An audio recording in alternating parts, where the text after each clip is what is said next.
Hi, welcome back to Growing with Glenna. I'm really excited because today we're diving into a super simple, budget-friendly hydroponic system using mason jars.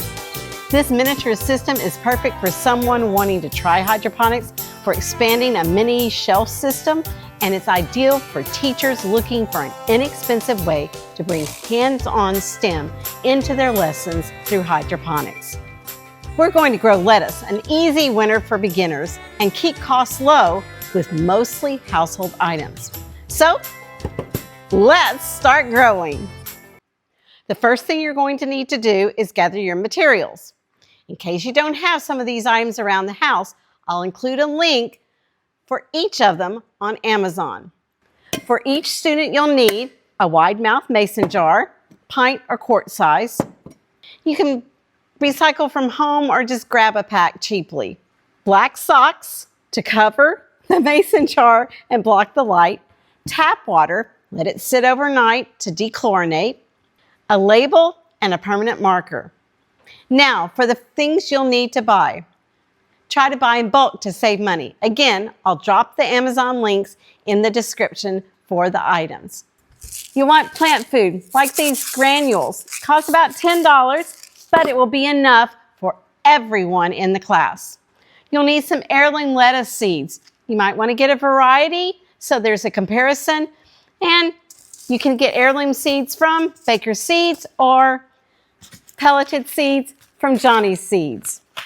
You'll need some 1-inch Rockwool cubes. A 200 pack runs about $15. A pack of 3-inch net cups. 50 pack for $10. You don't have to have cross-locking tweezers, but it makes planting the seeds easier, and I have to tell you that my students all think it's a lot of fun too. And don't forget a grow light. I know you're going to be tempted to place the mason jars in a windowsill, but I do not recommend it due to the inconsistency of sunlight and temperature. A really good freestanding option is this LBW full spectrum light with stand.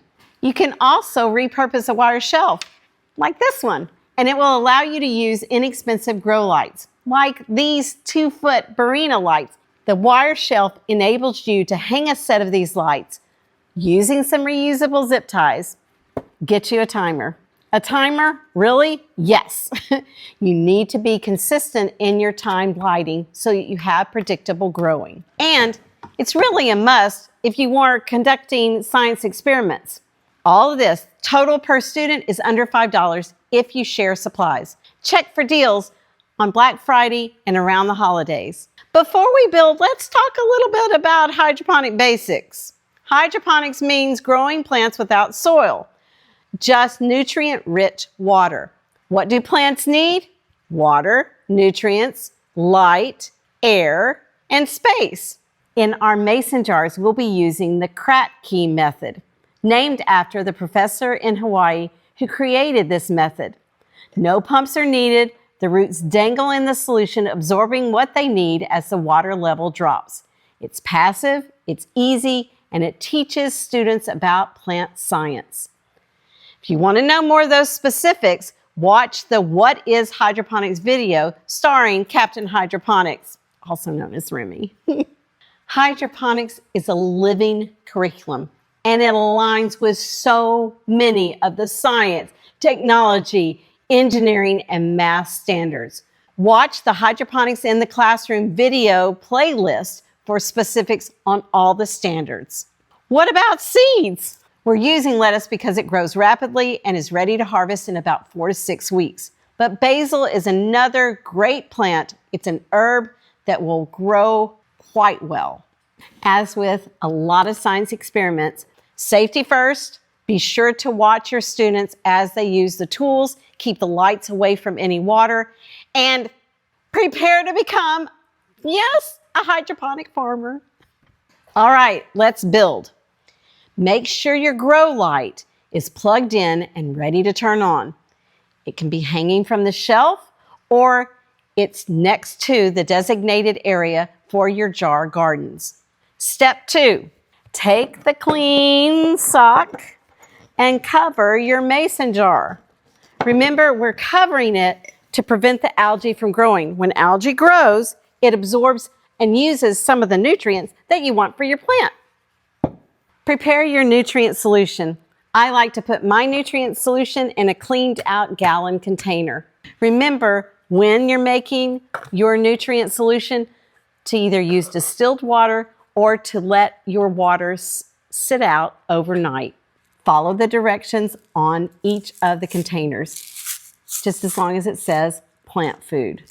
I'm going to pour some of the nutrient solution into a bowl, and I'm going to soak my Rockwool cubes for at least 5 minutes.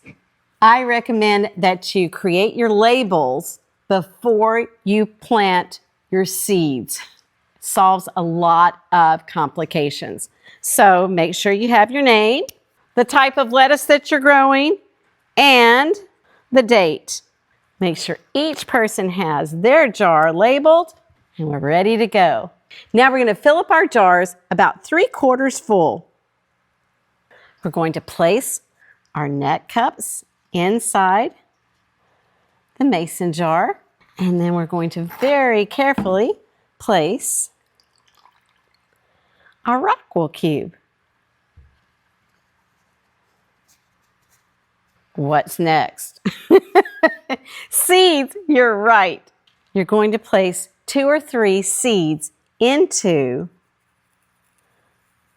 the indented portion. And make a little dent if there isn't one already. Most Rockwool cubes come with a little indention at the top. If there's not one, gently make it with your cross-locking tweezers. Make a slight indentation, and you're going to take 1 seed and pop it in, and 2 seeds and pop it in. After you've done this, place your mason jar garden under the grow light and set the timer for about 16 hours for every 24 hours. Start out with the light about 4 inches from the top of the mason jars and gradually raise the light as the seedlings grow. If the plant begins to absorb a lot of nutrient, then you can add a little bit more nutrient every few weeks. Now, what do? We start journaling. We look at height and growth and number of leaves and how long the roots are. Look, it's harvest time.